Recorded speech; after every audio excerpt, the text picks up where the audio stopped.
This hidden oasis in Tulum will steal your heart.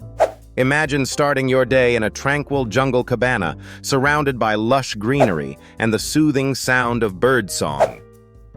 Take a dive into Cenote Escondido, a sparkling natural pool hidden among the trees. It's nature's secret haven. Don't miss savoring Tulum's mouth-watering tacos made with freshly handmade tortillas and vibrant local spices. The vibe? Earthy and welcoming. Perfect for solo travelers, couples, and friends alike. Pro tip: visit during October to December for fewer crowds and mild weather.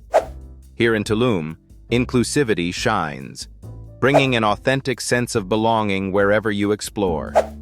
Whether you're walking along its pristine white sands or cycling through its boho streets, Tulum invites you to escape, rejuvenate, and connect. Pack your bags. Your next adventure is waiting. Hit subscribe to uncover more hidden gems like this and turn your travels into unforgettable experiences. Where should we go next?